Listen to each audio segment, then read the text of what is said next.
Hello and welcome to today's video. This time something a little bit different.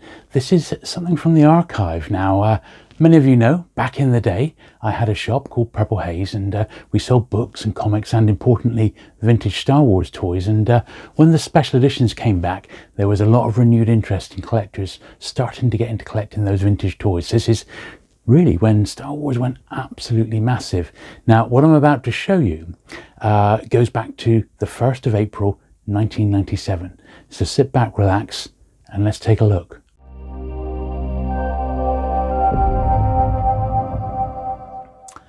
Okay then, so some of you probably know, back in the 90s, myself and my business partner George were retailers, and we had like a science fiction shop. We sold comics, records, books, posters, and old toys, Dinky, Corgi, lots of action figures, all the new stuff that was coming out. But I was always into the vintage Star Wars, which I'd already been collecting, well, pretty much all my life. And I had my full set on display in a cabinet. And we'd already done a price guide, published a Purple Haze like price guide to Star Wars figures. And when the local newspaper came into the shop, they did a little feature on like the top 10 most valuable vintage Star Wars figures, and that resulted in the Evening Herald producing a little article with the prices in, and then a paper called the Western Morning News, which had been published at the time, they did a little feature on it, and that was picked up by the local, one of the local TV stations, the ITV station called WESTCOUNTRY, and they did this feature, and they sent a reporter to the shop called Julie Benson, and she did a little interview with myself. They filmed around the shop, so you don't see a lot of the shop. They sort of zoom in on sort of some Star Wars bits and pieces, and you do see the cabinet, which I've now got still to this day in my hallway there. You see a very young me from 26 years ago. I'm looking a lot thinner. I've got much more pronounced sort of gingery hair, ginger brown, which is what it was, rather than the slightly greying hair colour that I've got now. But it's there, and then they go to the local cinema and they interview some people coming out saying, oh, would you be willing to pay this sort of money for these figures? Oh no, I wouldn't pay that. It's funny, the prices that we gave them at the time, you know, they were still pretty good investments, as you can imagine. 20 odd years later, 26 years later, from when this actually went out, the price of Star Wars figures has gone up quite a bit, and I don't think we were too far off, in all honesty.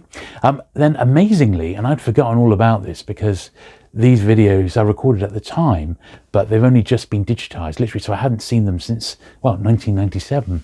I'd completely forgotten that they managed to get Dave Prowse, who was just up the road from us in Bristol. I was down in Plymouth. They interviewed him in the local ITV studio with like a Star Wars poster behind him, and he sort of gets his interview gets caught up a little short, unfortunately, but it's still really fantastic to see. So the whole thing is only about 5 minutes long.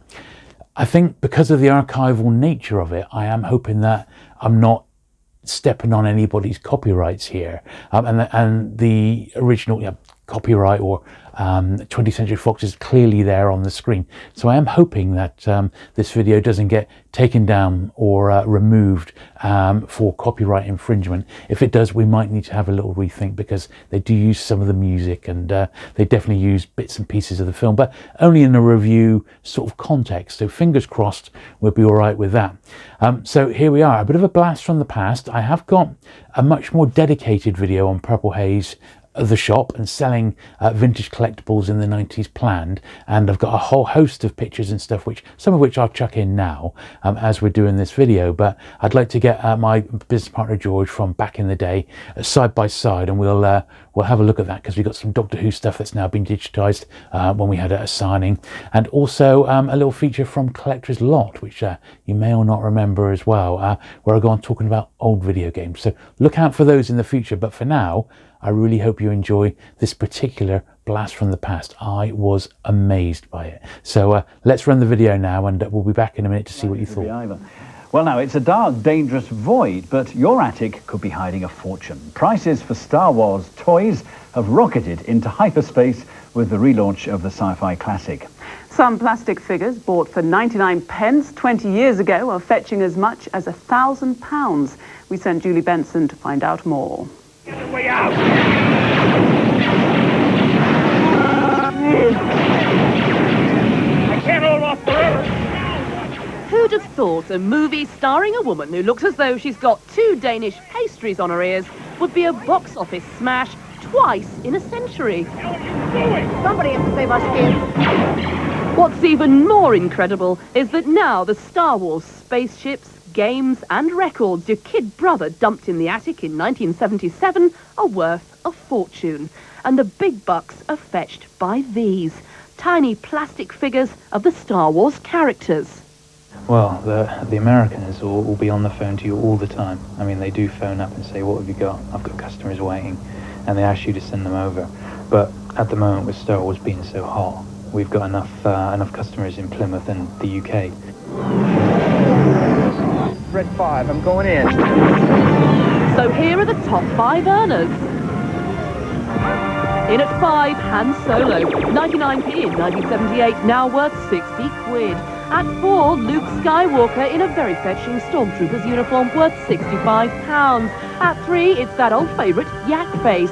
He made a fleeting 3-second appearance in the movie, now 75 quid to you. At 2, the blue Snaggletooth, a cool 125 smackers.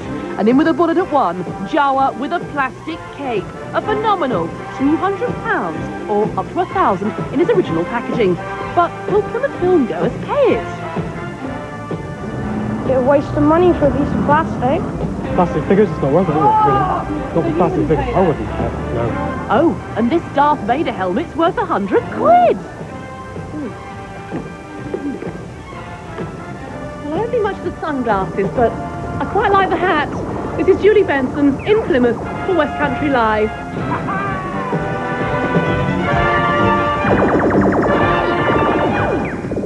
And you know, it's almost impossible to get a ham sandwich through there. But this grill does guard against the embarrassment of bad breath, which is just as well if you're wanting to be the embodiment of evil, which is actually just what David Prowse was, who played Darth Vader in the original film. Dave, thanks for joining us. Now, you must be sick of all this May the Force be with you stuff. But, I mean, be honest, did you think this whole phenomenon of Star Wars would last quite so long? No, not really. It was, you know, we did Star Wars 20 years ago, and then, of course, Empire Strikes Back followed that, and Return of the Jedi followed that. That was 1983. You know, and we've had a sort of long lull, you know, between 83 and basically about 1992, 93, and then all of a sudden it all started up again. The furore started, and then they announced that they were going to re-release the Star Wars movies, and now it's bigger than it ever was the first time round. Of course, I mean, it always was a very moral tale, wasn't it, with goodies and baddies, and the goodies win over in the end. Do you think that's the key to its universal appeal? I think it's got a universal appeal. It's like it brings back everything that you ever went to see when you were a kid in the cinema. You know, like the sort of everything from the Flicker movies to the Roy Rogers cowboy movies, Hopalong Cassidy. You know, all the goodies wore white and all the baddies wore black, and you had identifiable villains, and now you have a super story wrapped up in the most fantastic sci-fi effects. Yeah. And it's a huge blockbuster again. Now, I think you're from Bristol. Thing now, of course, is that people you're getting the children going to see it, yeah, who have never seen it before on the big screen. They're taking their parents who saw it years and years ago, and they're taking their parents too. So you're getting a three-prong attack. I know. Well, my kids have seen it. They said it was fantastic. I haven't seen the new version yet. But just briefly, you're from Bristol. How on earth did you come to be playing this enormous sort of Hollywood figure? I'm now accepted as the ultimate screen villain of all time. And I actually did a film called Clockwork Orange, Stanley Kubrick's Clockwork Orange in I think it was 73. And George Lucas saw me in Clockwork Orange, and then when he came over to England to cast for Star Wars, rang me up and asked me if I would go and see him. Yeah. And they offered me 2 parts in the movie. He said, I'd like to offer you, I said, what are the 2 parts? And he said, well, the first one's a character called Chewbacca. Yeah. And I said, what's Chewbacca? And he says, like a hairy gorilla. And I said, no, I don't fancy that very much, George. I'm going to have to wind you up there, Dave. Yeah? You obviously marketing baddies, but thanks very much indeed for joining us. Many thanks. Okay, bye-bye. Thank you. Wish I bought some of those toys. All I've got is Barbie. So there you go. Hope you enjoyed that little blast from the past. It really is quite something. And I mean, I remember when they came in and they were all really friendly. It was like a good assignment for them. And yeah, the presenter Julie Benson was really friendly as well. It was good. It was great publicity for the shop, and well, it was quite a special time. And it was like what I think between 95 and 97 was the genesis of Star Wars collecting going really, really big, and I'm really, you know, privileged that I was there at the time to pick up some of the stuff that I did while it was still a bit cheap. But there you go. So I hope you have enjoyed that little blast from the past. I certainly enjoyed it. Thanks to my friend Richard for actually digitizing it for me. He's done all of these recently for us, which is fantastic. If you've enjoyed this video, do please give it the thumbs up. Do please hit the subscribe button if you've not already for regular vintage Star Wars content. Still got quite a bit planned, and I'll look forward to seeing you again very soon. Bye.